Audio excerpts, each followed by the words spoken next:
Eccoci, siamo in diretta. Bene, in diretta ora dal Manifesto Sardo. Possiamo iniziare. Benvenute e benvenuti. Questo è il secondo confronto pubblico in diretta organizzato da Medicina Democratica e dal Manifesto Sardo con i candidati e le candidate della Sardegna alle elezioni europee dell'8 e del 9 giugno. Do il benvenuto a Gianni Fresu, candidato di Pace, Terra e Dignità. Ciao Gianni. Buon pomeriggio e grazie per avermi invitato.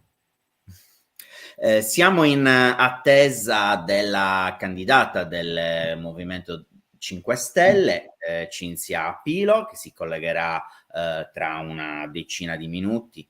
Do il benvenuto anche a Francesco Carta, coordinatore regionale di Medicina Democratica in Sardegna, che condurrà con me questo secondo appuntamento. Ciao Francesco. Buonasera a tutti, ciao. Allora, difesa della sanità pubblica in Sardegna e in Europa, questo è il titolo scelto per una serie di confronti e di iniziative connesse con la rete europea La Salute non è in vendita, una coalizione di diverse realtà associative e sindacali operanti in diversi paesi dell'Unione Europea, fra le quali in Italia fanno parte Medicina Democratica e altri movimenti e coordinamenti di diverse regioni. In occasione della giornata della salute mentale, il 7 aprile scorso, la rete ha tenuto una manifestazione e una conferenza nel Parlamento europeo. Lo scopo di queste azioni era sollecitare la più ampia presa di posizione a favore della sanità pubblica per fermare la crescita esponenziale dilagante delle privatizzazioni dei servizi sanitari e della tutela della salute a livello europeo. La domanda che questa sera porremo anche ai due candidati, Gianni Fresu per la lista Pace, Terra e Dignità e Cinzia Pilo per il Movimento 5 Stelle è la seguente, cioè sarà possibile determinare a livello dei singoli stati politiche sanitarie eque e inclusive, ponendo il diritto alla salute come assoluta priorità.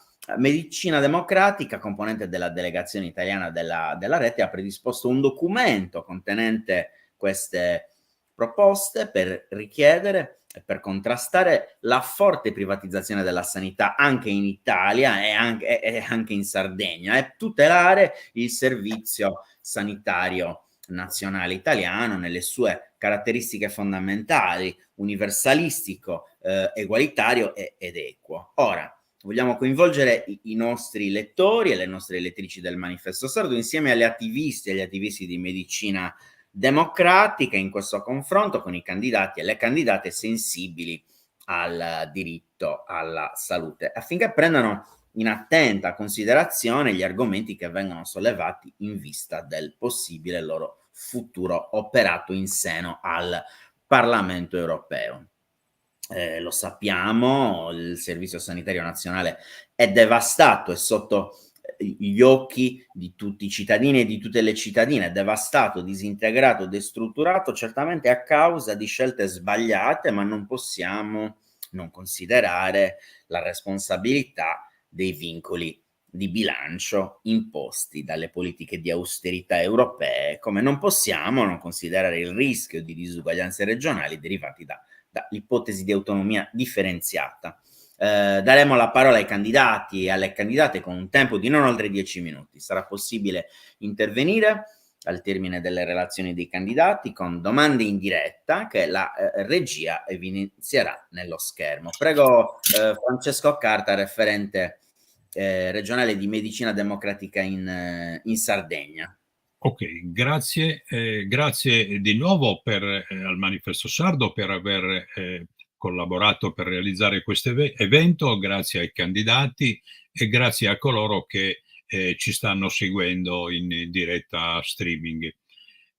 Noi abbiamo ritenuto opportuno porre all'attenzione dei candidati il tema della sanità pubblica, all'interno di una problematica ben più vasta a livello europeo, che ci vede impegnati in un dibattito sul pericolo della guerra imminente, della guerra in atto e di un aggravamento del conflitto. Il problema della pace è un problema che è stato posto in maniera importante. Noi riteniamo di doverlo porre e confrontarlo con la tematica dello Stato sociale e della esistenza della sanità pubblica. L'idea di Europa è nata nel dopoguerra, in Europa è nata l'idea di Stato sociale, le prime lotte a livello nel 1800 del movimento operaio in collaborazione col contributo di importanti scienziati hanno gettato le basi perché questo avvenisse. Non è pensabile che oggi noi possiamo rinunciare ad una sanità pubblica, ad una sanità che permetta a tutti di essere curati gratuitamente in Europa, e che possiamo fare a meno di questo. Quindi il tema che noi poniamo è un impegno e un pronunciamento dei candidati per quanto riguarda la sanità pubblica, che secondo noi è in grave difficoltà per due ordini di motivi, fondamentalmente, che sono speculari l'uno all'altro. Innanzitutto la caduta dei finanziamenti per quanto riguarda la sanità pubblica, che ha visto venir meno i servizi, gli stessi operatori sanitari nelle strutture pubbliche, con una carenza appunto che è sotto gli occhi di tutti e che sta impedendo al servizio sanitario nazionale pubblico di funzionare, di svolgere la sua funzione come le leggi e la stessa Costituzione prevedono. Quindi una riduzione di spesa complessiva. Purtroppo dobbiamo constatare che i vincoli di bilancio, che sono stati la causa di questa crisi delle politiche degli ultimi decenni della Comunità Europea e delle direttive imposte dalla Comunità Europea ai vari stati, applicate dai vari stati, compresa l'Italia, e dalle politiche regionali conseguenti a questi. Questo è una causa importante, che purtroppo i vincoli di bilancio sono stati riattivati proprio alcuni mesi fa a livello di commissione di decisioni della Comunità Europea, subito dopo il Covid. C'era stato un rallentamento dei vincoli di bilancio nel corso della pandemia, e questi vincoli sono stati ripristinati recentemente. Questo impedirà, se non c'è una decisione diversa, come noi ci auguriamo, e per questo che sollecitiamo i candidati ad esprimersi su questo, al venir meno del vincolo di bilancio per quanto riguarda le spese della sanità. Diversamente le assunzioni di cui abbiamo bisogno per far sopravvivere il servizio sanitario nazionale appunto non saranno possibili. Voglio ricordare che contemporaneamente i vincoli di bilancio non vengono mantenuti per quanto riguarda le spese militari, per le quali non è stato posto nessun vincolo. E noi riteniamo che le cose debbano essere invertite. L'altro aspetto che è sempre fondamentale per l'analisi della situazione della sanità è che purtroppo abbiamo assistito in questi anni, in questi decenni, ad un trasferimento di ingenti risorse finanziarie dal pubblico al privato, secondo la concezione che se c'è un problema nuovo, se c'è un problema di funzionamento, se c'è qualcosa che non va, ricorriamo alle esternalizzazioni, alle convenzioni, e comunque ricorriamo al privato, che secondo una concezione, secondo noi sbagliata, meglio può garantire il servizio, il sistema sanitario. Ecco, noi riteniamo che questo sia profondamente sbagliato, che è frutto di una concezione liberista che ha determinato la causa, che è la causa della crisi del servizio pubblico, e non può essere riproposta come tentativo di soluzione per la crisi della sanità. Voglio ricordare l'ultimo esempio, il tentativo fatto da parte del governo di la proposta, più che tentativo, che viene fatto per quanto riguarda l'abbattimento delle liste d'attesa ricorrendo ai privati. Qui andiamo di nuovo a cercare di risolvere il problema con veco e formule che sono state fallimentari. Le liste d'attesa sono l'anticamera del ricorso ai privati. Secondo noi le liste d'attesa andrebbero abolite con un sistema normale di prenotazione che presuppone un aumento delle disponibilità di personale nelle strutture pubbliche, e quindi innanzitutto rafforzare il personale delle strutture del servizio sanitario e successivamente appunto affrontare il problema dell'offerta che il servizio deve fare gratuitamente per tutti i cittadini. Da quando è stato introdotto il meccanismo delle liste d'attesa, le cose si sono complicate, il ricorso a privati non fa che aggravare ancora la situazione, e ancora una volta andiamo a spostare soldi dal servizio sanitario al privato. Cosa costa assumere il personale, cosa costa aumentare le convenzioni anche per sostituire il personale che è andato in pensione e che è abbandonato per vari motivi, per quanto riguarda la specialistica ambulatoriale a livello territoriale. E quindi le proposte che vengono avanzate con un grande ricorso a livello nazionale per abbassare le liste di attesa sono sicuramente, secondo noi, peggiorative. Quindi non è questa la soluzione. Bisogna ritornare alle origini, e solo un servizio sanitario che ha il personale di cui ha bisogno, che è previsto dalle piante organiche, può far fronte a questa situazione. Ecco, questo per citare l'ultimo esempio. Poi c'è il discorso che noi facciamo a livello europeo per quanto riguarda la gestione della sanità anche sul campo delle industrie farmaceutiche. Noi riteniamo che sia stato dato un potere enorme alle industrie farmaceutiche nell'epoca del Covid, che hanno deciso di stabilire dei prezzi dei vaccini anche 10 volte superiori a quelli di produzione. Questi i prezzi stabiliti e venduti agli stati che ne facevano richiesta al servizio sanitario, e non è accettabile una cosa del genere. Secondo noi deve esserci un organismo che fa da garante per la equità e per un accesso gratuito ai farmaci essenziali a livello europeo, e in questo caso l'Europa si deve far carico per la gestione, per la programmazione e anche per la produzione di quelli che sono i farmaci essenziali, come i vaccini e altri farmaci essenziali. Una cosa che non può essere lasciata alla gestione delle industrie farmaceutiche, punto e basta, come avviene. Quindi questo è un altro aspetto. L'altro aspetto, e quindi mi avvio a concludere, che secondo noi è fondamentale per quanto riguarda un'impostazione olistica della sanità. Noi siamo innanzitutto per garantire la salute, come recita e dichiara la nostra Costituzione, prima di curare le malattie.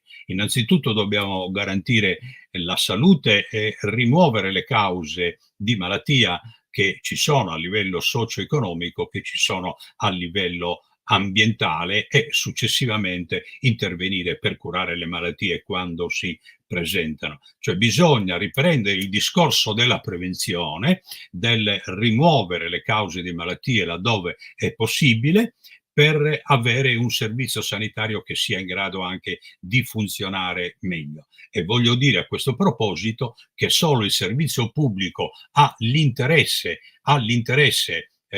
a garantire questo. Mentre il servizio privato deve dare risposte alle prestazioni e in base alle singole prestazioni viene retribuito, viene remunerato e realizza dei profitti, quindi noi paghiamo anche la quota di profitto delle aziende private, delle aziende private, siano esse farmaceutiche e siano esse sanitarie e cliniche private. Ecco, questo elemento è importante, mentre la sanità pubblica, l'organismo che dovrebbe il servizio sanitario garantire la prevenzione nei luoghi di lavoro, nell'ambiente, per quanto riguarda l'alimentazione, per quanto riguarda gli inquinamenti a tutti i livelli, per quanto riguarda gli squilibri climatici, ecco, solo la sanità pubblica può garantire questo. Ed è per questo che noi non ci arrenderemo mai all'idea di chiedere un rafforzamento della sanità pubblica a livello europeo e a livello regionale, a livello italiano, insomma. È un'occasione importante per porre questi problemi. Appunto, Roberto ricordava l'iniziativa che è stata portata avanti il 7 aprile in occasione della giornata mondiale della sanità, la manifestazione. Buonasera il 7 aprile della manifestazione, ricordavo che abbiamo organizzato a Bruxelles. Il giorno dopo si è tenuta una conferenza stampa nel Parlamento europeo in cui le rappresentanze di centinaia di associazioni a livello europeo hanno posto l'attenzione sulla nostra richiesta del sostegno della sanità pubblica contro la mercificazione della salute. Riteniamo che la mercificazione della salute sia la causa principale, assieme alla riduzione della spesa complessiva sanitaria, del servizio sanitario in Italia, ma non solo in Italia, anche in Europa e in particolar modo in Sardegna, che presenta delle criticità enormi, in cui gli elementi più importanti e basilari del servizio sanitario purtroppo non sono per niente garantiti. Il ricorso alle prestazioni a pagamento è eccessivo, sta aumentando, e aumenta la rinuncia alle cure con una percentuale che ha superato abbondantemente il 20%. Niente, io volevo introdurre questi elementi che secondo noi sono fondamentali e che ci hanno portato a organizzare l'iniziativa a livello europeo e a organizzare questi dibattiti e questo confronto con i candidati. Saluto Cinzia Pilo e la ringrazio per aver partecipato. Sappiamo Buonasera. che buonasera, che ha anche esperienze, vanta delle esperienze personali nel campo di alcuni settori della sanità per quanto riguarda le malattie rare. Vorremmo sapere un suo pronunciamento, un suo parere anche rispetto alle tematiche del sostegno e della difesa della sanità pubblica. Io per adesso ho concluso. Grazie molte di questo invito, per me è molto importante la tematica che stiamo affrontando. Come lei ha giustamente accennato in introduzione, quello della sanità è un tema che mi tocca, nel senso che me ne occupo da tantissimi anni, ormai sono quasi 14 anni che mi occupo di sanità, in particolare del settore delle malattie rare, dove gestisco in particolare enti del terzo settore che se ne occupano.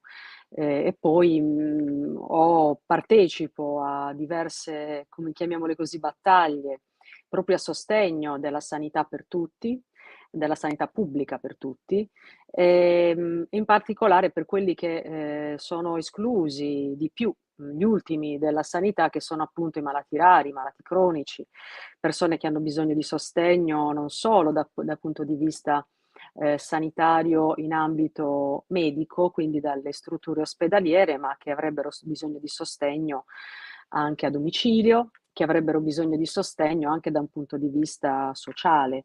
Ci sono tante tematiche che riguardano la sanità che spesso vengono dimenticate. Io conosco bene questa tematica per questi motivi, anche perché sono madre di un bambino, il mio secondo figlio ha una malattia genetica rara incurabile devastante, quindi conosco bene questa esperienza perché sono anche una caregiver. Come dicevo, quindi mi occupo di queste tematiche. Io sostengo, assieme al Movimento 5 Stelle, per il quale sono candidata appunto alle elezioni europee dell'8-9 giugno, la sanità universalistica.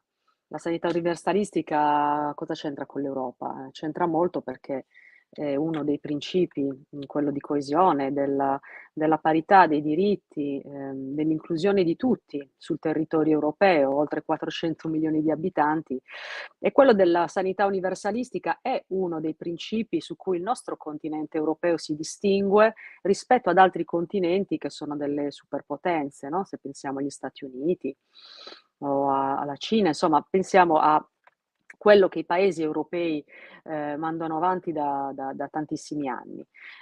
Quindi questo assieme che fa parte, se volete, di quel principio di coesione, dell'inclusione di cui io ho parlato così tanto in questo mese di campagna elettorale, che include senz'altro la sanità.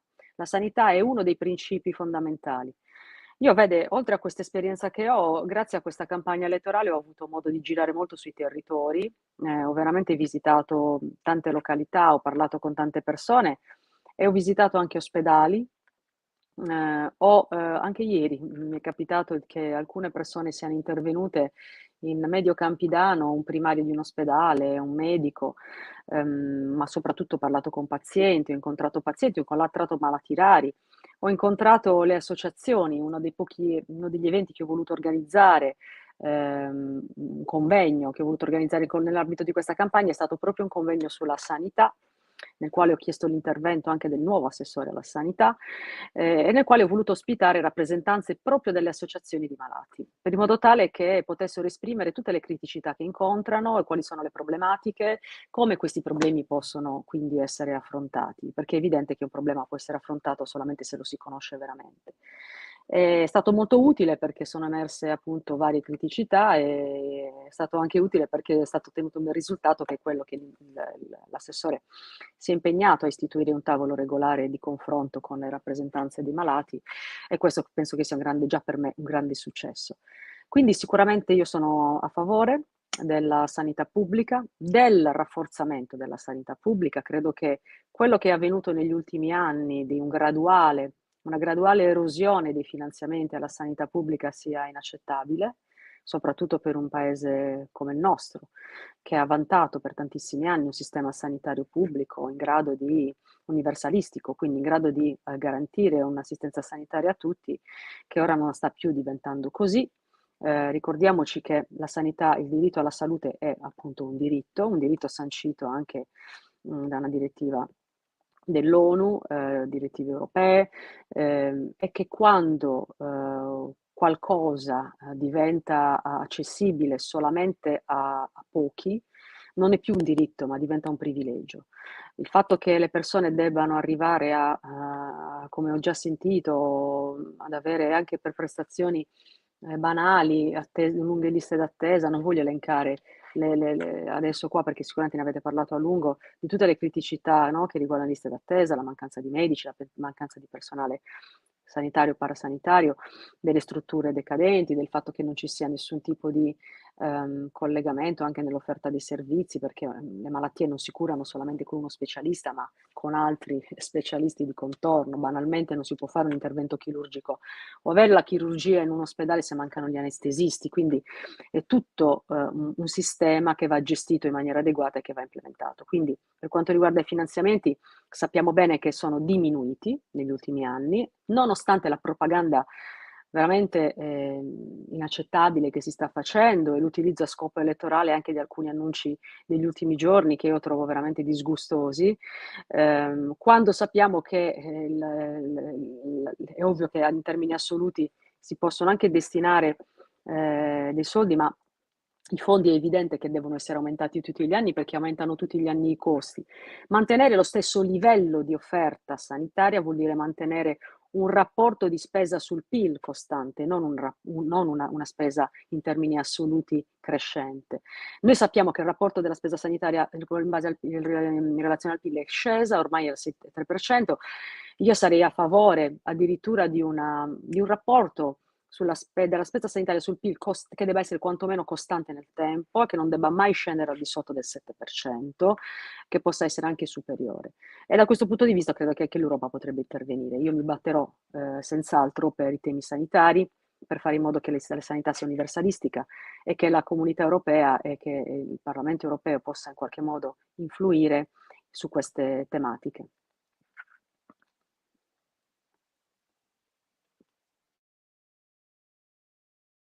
Grazie. Adesso magari sentiamo Gianni Fresu. Volevo ricordare un aspetto, così un suggerimento, quindi una richiesta che facciamo anche a voi. La rete europea per la sanità pubblica chiede a tutti i candidati che vogliono aderire rilasciare un'intervista di 3 minuti che può registrare e farci avere, e sarà pubblicato nella rete europea. E quindi è una cosa importante. So che altri candidati anche in Sardegna l'hanno fatto, e niente, può essere utile. 3 minuti, non di più, perché ovviamente lo spazio è limitato, e poi lo inseriremo nel sito. Allora,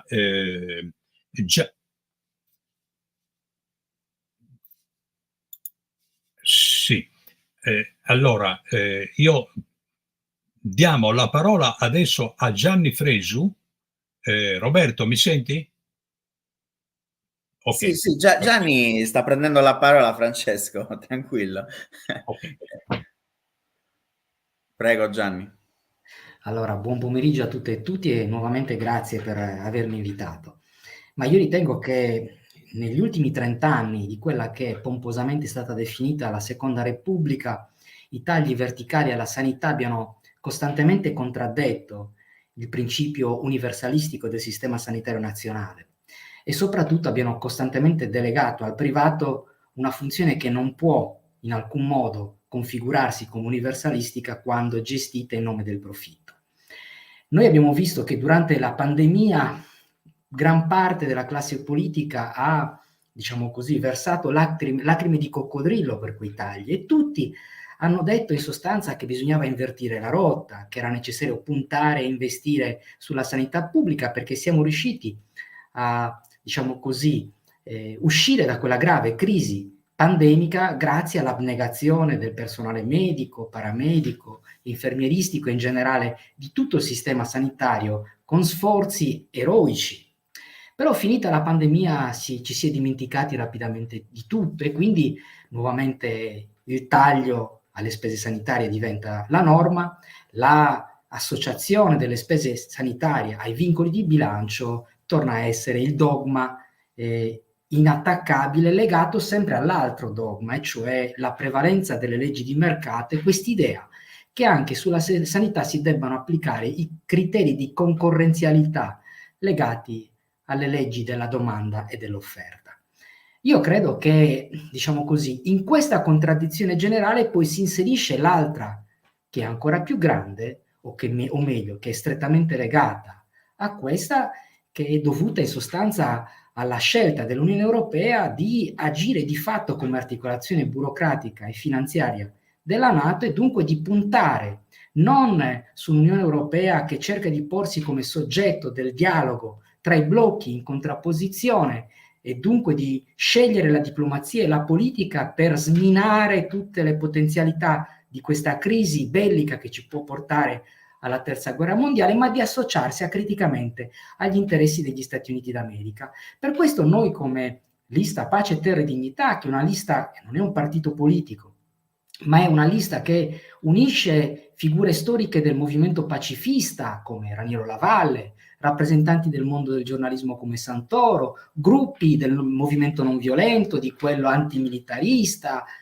partiti politici, associazioni che ritenevano che si dovesse incentrare l'azione politica essenzialmente sul tema della guerra. Perché se l'Unione Europea assume la linea che la Meloni ha, diciamo così, sbandierato in queste settimane, cioè quella della deterrenza, di fatto assume una prospettiva che è di equilibrio nel terrore, una costante corsa agli armamenti che di fatto sottrae tutte quelle risorse necessarie a rilanciare la natura universalistica e pubblica del sistema sanitario nazionale. Ecco, credo che questa sia la contraddizione più grande, e la gravità della situazione è confermata dal fatto che proprio sulle spese militari si sia deciso di scorporare, diciamo così, la capacità di spesa dalle compatibilità di bilancio. E quindi l'idea che per comprare strumenti di morte il bilancio non conta, ma invece per curare e salvare le vite il bilancio è più importante di qualsiasi altra considerazione, mostra chiaramente la malafede della classe politica. Io dicevo che in questi 30 anni c'è stata una equa ripartizione di responsabilità tra centrodestra e centrosinistra nel sistematico taglio delle spese della sanità e di progressiva delega ai privati. Oggettivamente, sinceramente, io riconosco, diciamo così, soltanto al Movimento 5 Stelle il fatto di non essere associato in questo disastro politico associato al liberismo e al primato del mercato. Ma per il resto, tanto il centrosinistra come tanto il centrodestra hanno lavorato nella stessa identica direzione. Ecco, io credo che rilanciare il servizio sanitario pubblico, scorporare le spese della sanità dalle compatibilità di bilancio sia una priorità fondamentale, ma ritengo che nessuna di queste prospettive concrete possa essere realmente perseguita se non si toglie quello che considero l'autobus di traverso nel nostro continente che si chiama guerra. E dunque il fatto che l'Unione Europea debba fare una scelta di campo, che non significa spostarsi dagli equilibri degli Stati Uniti d'America verso quelli della Russia, perché sarebbe un errore identico all'altro, ma scegliere appunto che l'idea di un continente europeo e di una articolazione istituzionale di questo continente che non è funzionale alla guerra, alle spese militari, ma agli interessi sociali e al bene pubblico di questo continente. Io ho vissuto e lavorato per 6 anni in Brasile, 6 anni e mezzo, dove ho insegnato come professore nelle università pubbliche. E nonostante la Costituzione brasiliana attribuisse al SUS, che è appunto il sistema unico di salute del Brasile, una centralità assoluta nei processi di emancipazione di quel popolo, anche lì i tagli verticali e la costante volontà di favorire il privato ha portato a una condizione nella quale non puoi, se hai le risorse, non farti un'assicurazione privata.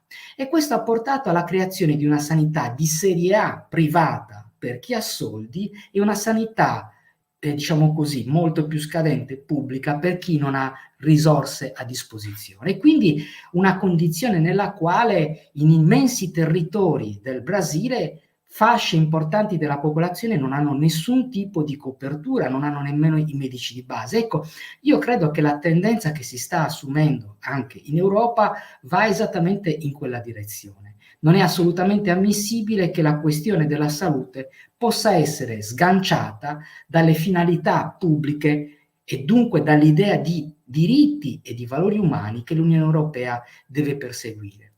E quindi, ripeto, associare il tema della sanità alla questione centrale della lotta alla guerra e alla, diciamo così, fuoriuscita dell'Unione Europea dalla logica della potenza, dall'equilibrio del terrore e dunque dalla corsa agli armamenti è in questo momento una priorità assoluta, perché ci troviamo in una fase assolutamente grave e inedita sul piano storico, più grave della famosa crisi missilistica del 62 e della competizione che c'è stata tra i blocchi durante la guerra fredda, perché oggi siamo in un contesto di totale assenza di equilibri tra i blocchi e dunque l'Unione Europea deve rivendicare la sua totale sovranità.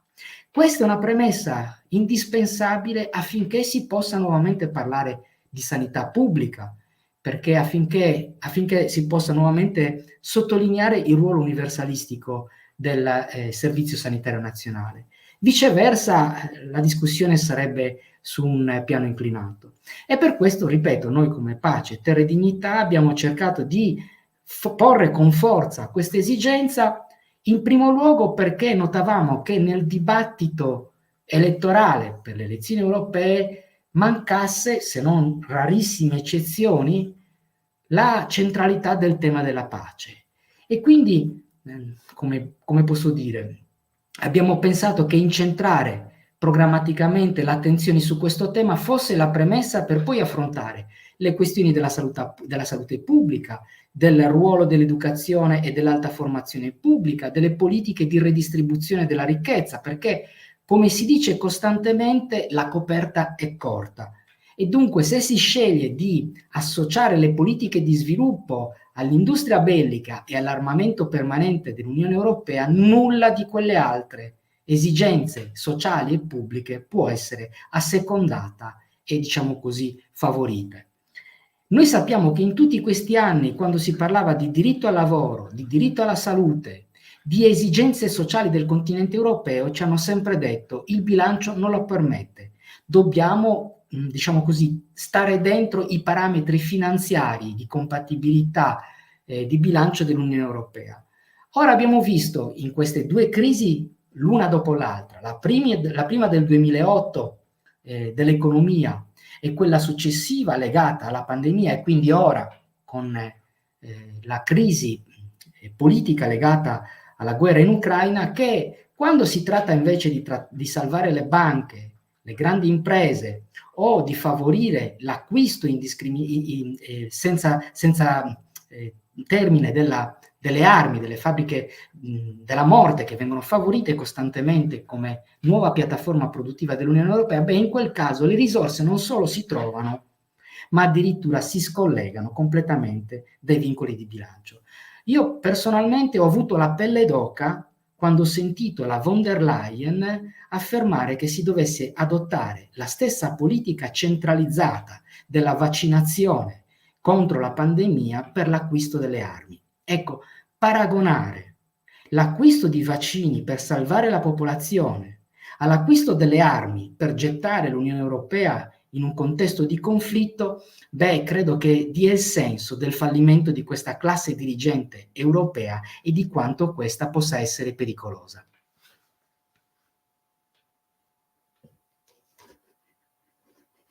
Grazie Gianni, penso che il vostro contributo sia importante per noi. Ci auguriamo di riuscire ad incidere ponendo il tema della necessità del rafforzamento della sanità pubblica nelle politiche europee. Questo incontro, per il quale vi ringraziamo per aver accolto il nostro invito, sicuramente produrrà degli eventi anche successivi e magari anche dopo le elezioni avremo modo di approfondire alcune tematiche, perché noi riteniamo finché ci sono dei cittadini, delle persone, delle fasce importanti di popolazione che richiedono la sanità pubblica ha motivo di esistere, al di là di quelle che sono state le politiche devastanti delle classi dirigenti.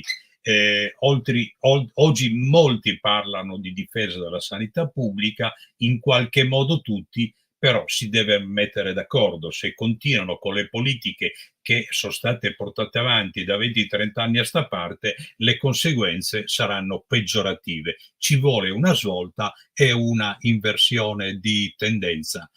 Mi pare che entrambi i candidati, con motivazioni anche un po' diverse, comunque su questo concordino e che ci fa piacere, insomma.